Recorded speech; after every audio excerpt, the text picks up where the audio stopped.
চাচা বাড়িঘর তো সাজানো কেন, হেনা কোথায়? একদিন সময় আসবে তোমার জীবনে, হয়তো তুমি এসে বলবা, চাচা বাড়িঘর তো সাজানো কেন, হেনা কোথায়? আর চাচা বলবে, বাবা হেনার তো বিয়ে হয়ে গেছে, তুমি বাস খাও, তুমি গাঞ্জা খেয়ে ঘুরে বেড়াও। এটা আমি তোমাদেরকে মন প্রাণ থেকে বলছি, যুবক ভাইরা অলওয়েজ মাথায় রাখবা, পুরুষ মানুষ যতদিন টাকা কামাই করতে পারে সবার কাছে প্রিয় থাকে, আর যেই দিন টাকা কামাই বন্ধ হয়ে যায় আপন মানুষগুলো সব পর হয়ে যায়। টাকা কামাই করো হালাল ভাবে, অনেক বেশি ব্যবসা করো, চাকরি করো, উদ্যোগ নাও, প্রতিষ্ঠিত হও জীবনে।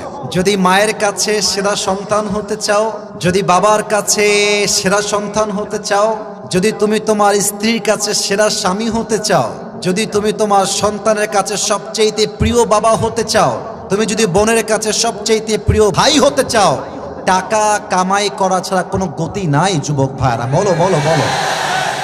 जब जेब में पैसा होता है तो पराए भी अपने हो जाते हैं, और जब जेब में पैसा नहीं होता तो अपने भी पराए हो जाते हैं। পকেট ভর্তি টাকা থাকলে ভালোবাসার মানুষের কোনো অভাব হয় না বাংলাদেশে, আর পকেট খালি হয়ে গেলে ঘরের আপন বউটাও পর হয়ে যায়।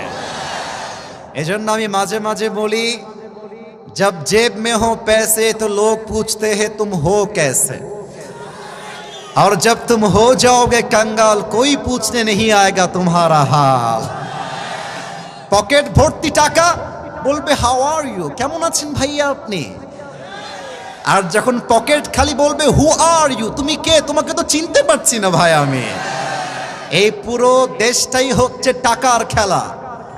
এই টাকার জন্য হাজার হাজার যুবক তার পছন্দের মেয়েকে বাংলাদেশে বিয়ে করতে পারে না, এবং এই টাকার জন্য আমি মেয়েদেরকে অসম্মান করে কথা বলছি না, সব মেয়েকে আমি আসিফ এক পাল্লায় মাপি না। অনেক মেয়ে টাকা দেখলে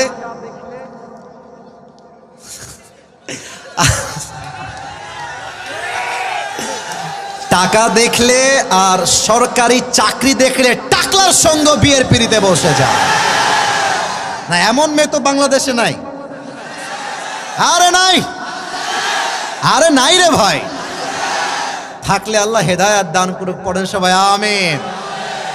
এজন্য আমি বলি, পকেট শূন্য থাকা অবস্থায় যে আমাকে হালাল ভাবে বিয়ে করতে চাইবে সেই তো আমার ভালোবাসা পাওয়ার যোগ্যতা রাখে, আর যে আমাকে প্রতিষ্ঠিত হওয়ার পরে চাইবে বুঝতে হবে সে আমাকে ভালোবাসে নাই, সে আমার অবস্থানকে ভালোবেসেছে। আল্লাহ যুবক ভাইদেরকে হালাল ভাবে বেশি বেশি ইনকাম করার তৌফিক দান করুক, পড়েন সবাই আমিন।